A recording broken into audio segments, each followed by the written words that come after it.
দর্শক, ধানমন্ডির ৩২ নম্বরে রয়েছেন আমাদের সহকর্মী আলিমুজ্জামান সাফওয়ান। আমরা সরাসরি যোগ দিচ্ছি তার সাথে। সাফওয়ান, ধানমন্ডির ৩২ নম্বরে কি পরিস্থিতি আপনি দেখছেন সেটা জানাবেন এবং ছাত্র জনতারা কি বলছে এই নিয়ে।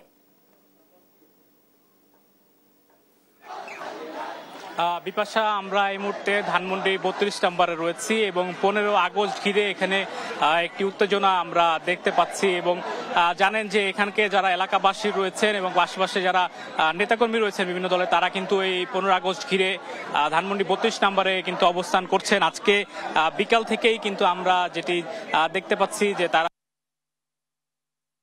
এখানে ধানমন্ডি ৩২ নম্বরে যাতে কোনো ধরনের কোনো নাশকতা বা অপরিকর মানে যে কোনো ধরনের বিশৃঙ্খলা যাতে করতে না পারে সেই জন্য কিন্তু তারা অবস্থান নিয়েছে এবং এটি কিন্তু আসলে যত রাত বাড়ছে তাদের অবস্থানও কিন্তু দেখতে পাচ্ছে অনেকটাই বেশি বাড়ছে। এবং এই মুহূর্তে যেটি দেখতে পাচ্ছি যে এখানে যুব দলের কর্মীরা তারা স্লোগান দিচ্ছেন এবং তারা বিভিন্ন দলে ভাগ হয়ে আসলে এই জায়গায় আসলে অবস্থান করছেন এবং বিকেল থেকেই কিন্তু দেখতে পাচ্ছি অবস্থান কিন্তু তারা ধরে রেখেছেন। এছাড়া এর আগে যেটি দেখতে পেয়েছি যে এখানকার স্থানীয় যারা এলাকাবাসী ছিলেন তারা কিন্তু এখানে অবস্থান ধরে রেখেছিল এবং এই মুহূর্তে আমরা বিকট একটি শব্দ পেয়েছি। আমি আসলে সঠিকভাবে বলতে পারছি না, হয়তো কোনো ককটেল বিস্ফোরণের ঘটনাও কিন্তু ঘটতে পারে এবং এখানকার যারা নেতাকর্মী অবস্থান করছিলেন তারা কিন্তু সেখানে আসলে দৌড়ে যাচ্ছে, এমনটাই কিন্তু আমরা এই মুহূর্তে দেখতে পাচ্ছি। এবং এখানকে ধানমন্ডি ৩২ ঘিরে যে আইন শৃঙ্খলা রক্ষাকারী বাহিনী কিন্তু অবস্থান নিয়েছেন এবং তাদের সংখ্যা কিন্তু বাড়ানো হয়েছে। তবে হয়তো আমরা যে বিকট শব্দ পেয়েছি কয়েক সেকেন্ড আগে, হয়তো কোনো গাড়ির টায়ার পাঞ্চার ঘটনা হতে পারে বা অন্য কোনো ঘটনা হতে পারে। তো এখানকার দেখতে পাচ্ছি যারা দলীয় নেতাকর্মী রয়েছেন, বিএনপি সহ অন্যান্য সংগঠনের নেতাকর্মীরা, তারা কিন্তু অবস্থান নিয়েছেন। তো তারা আসলে বলছেন যে আজকে সারা রাতে হয়তো তাদের যে অবস্থান এটি হয়তো চলমান রাখবেন তারা, কারণ একটি অপ্রীতিকর ঘটনা ঘটতে পারে বা বিশৃঙ্খলা হতে পারে এমন আশঙ্কায় তারা করছেন। এবং এলাকাবাসীকে দেখতে পাচ্ছি যে তারা কিন্তু এই ৩২ নম্বর ঘিরে পাহারায় রয়েছেন তাদের নেতাকর্মী সহ এবং ক্ষণে ক্ষণে কিন্তু তাদের উপস্থিতি সেটি কিন্তু বাড়ছে এবং তারা স্লোগান দিচ্ছেন যে এখানে কোনো অরাজকর পরিস্থিতি তারা হতে দেবে না এবং যে কোনো মূল্যে কিন্তু তারা সেটি প্রতিহত করবেন বলে তারা কিন্তু জানাচ্ছেন। এবং এই মুহূর্তে কিন্তু মুহুর্মুহু স্লোগান আপনারা শুনছেন। তারা বলছেন যে এখানে আওয়ামী লীগ সহ অন্যান্য নিষিদ্ধ যে সংগঠনগুলো রয়েছে তাদের কোনো নেতাকর্মী এখানে অংশগ্রহণ করতে পারবেন না, বা আজকে তারা যেই অপ্রীতিকর ঘটনা আসলে ঘটাতে পারে এই সন্দেহেই কিন্তু তাদেরকে প্রতিরোধ করার জন্য তারা অবস্থান করছেন এই মুহূর্তে ধানমন্ডি ৩২ নম্বরে। তো আমরা যদি আরেকটু সামনের দিকে আপনাদেরকে যে চেষ্টা করি আর একটু সামনের দিকে যেতে চাই আমরা এই মুহূর্তে, সেখানেও কিন্তু দেখতে পাচ্ছি যে তারা এখানে ধানমন্ডি সহ অন্যান্য ইউনিটের যারা নেতাকর্মী রয়েছেন তারা অবস্থান করছেন, বিভিন্ন গ্রুপে ভাগ হয়ে তারা অবস্থান নিয়েছেন এমনটি দেখতে পাচ্ছি। এই আশপাশে ধানমন্ডির আশপাশে যে এলাকাগুলো রয়েছে সেখানকার নেতাকর্মীরাই কিন্তু মূলত এখানে এসেছেন। এছাড়াও বিএনপির অঙ্গ সংগঠনের নেতাকর্মীরা আছেন এখানে। এছাড়া যে সর্বশেষ খবর যেটি আমরা পেয়েছিলাম যে আওয়ামী লীগ বা নিষিদ্ধ সংগঠনের নেতাকর্মী সন্দেহে কিন্তু সন্ধ্যার পর থেকে এই পর্যন্ত কিন্তু ৩ জনকে পুলিশের হেফাজতে দেওয়া হয়েছে। তারা সন্দেহ করছেন যে তারা নিষিদ্ধ ঘোষিত সংগঠন আওয়ামী লীগ বা অন্যান্য যে অঙ্গ সংগঠন রয়েছে তাদের সদস্য হতে পারে, এই আশঙ্কা থেকেই তাদেরকে পুলিশের হেফাজতে দেওয়া হচ্ছে। এবং এখানে রমজানা জোনের যে ডিসি ছিলেন তিনি সশরীরে উপস্থিত ছিলেন এবং তিনি যেটি বলছেন যে এখানে কোনো ধরনের বিশৃঙ্খল পরিস্থিতি ঠেকাতেই তারা এখানে অবস্থান নিয়েছেন এবং আইন শৃঙ্খলা পরিস্থিতি সেটিও কিন্তু তারা জোরদার করছেন। অতিরিক্ত পুলিশ এখানে মোতায়েন করা রয়েছে যাতে কোনো ধরনের অপ্রীতিকর ঘটনা বা বিশৃঙ্খলা এখানে কেউ করতে না পারে। তো আমরা ধানমন্ডি ৩২ নম্বরে রয়েছি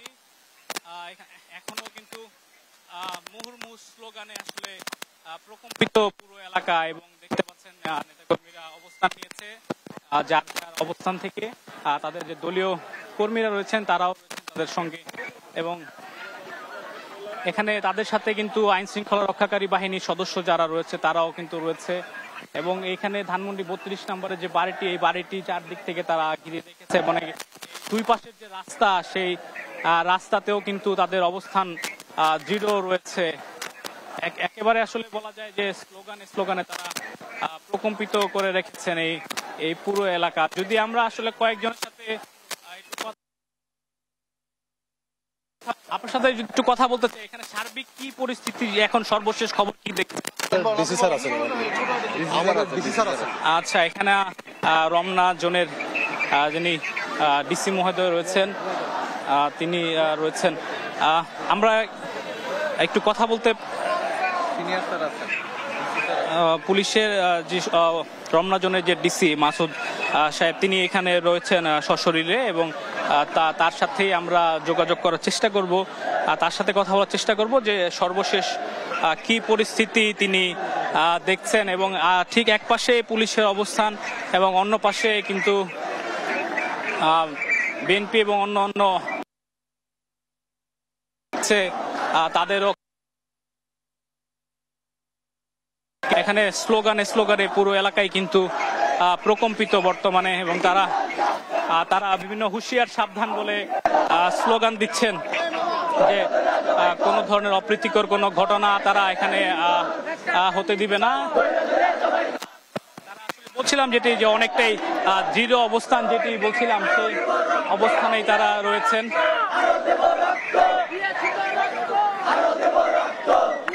তো সব মিলিয়ে এখনো কোনো বিশৃঙ্খলার ঘটনা কিন্তু আমরা দেখতে পাইনি, তবে 3 জনকে সন্দেহভাজন হিসেবে পুলিশের হেফাজতে দেওয়া হয়েছে, এবং আমরা চেষ্টা করব এখানে আইন শৃঙ্খলা রক্ষাকারী বাহিনীর দায়িত্বে যিনি আছেন তার সাথে কথা বলে সর্বশেষ যে পরিস্থিতি সেটি আপনাদেরকে জানানোর জন্য। এখানে মূলত বিএনপি এবং এর অঙ্গ সংগঠন, যুবদল, স্বেচ্ছাসেবক দল, ছাত্রদল সহ অন্যান্য যারা নেতাকর্মী তারা রয়েছেন, তারা কিন্তু স্লোগান দিচ্ছেন এখনো পর্যন্ত। এবং যেটি তাদের সাথে কথা বলে জানতে পেরেছি যে তাদের এই অবস্থানটি কিন্তু চলবে আজকে সারা রাত ব্যাপী। হয়তো তারা এই ধানমন্ডি 32 এলাকায় অবস্থান করবেন, এবং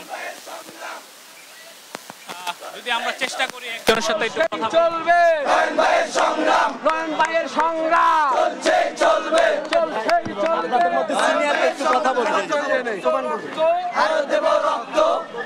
আচ্ছা, আমি এসে দেশে কথা মোবাইল নিয়ে এসে তোমার মোবাইলতে পাঠাও, একটু সাইডে দাও। সর্বশেষ কি পরিস্থিতি? সর্বশেষ পরিস্থিতি যেটা হয়েছে যে সর্বশেষ পরিস্থিতি আমরা আসলে আমরা যে কলাবাগান থানা, আমরা কলাবাগান থানা যুবদল, কলাবাগান থানা যুবদল, আমরা ঢাকা 10 আসনের মাটি ব্যারিস্টার নাসিরউদ্দিন অসীম ভাইয়ের নেতৃত্বে এবং আমাদের কলাবাগান থানা যুবদলের সংগ্রামী সদস্য সচিব মোহাম্মদ শালম শগত ভাইয়ের নেতৃত্বে এবং ঢাকা মহানগর দক্ষিণ যুবদলের খন্দকার মনুল হক এনাম ভাই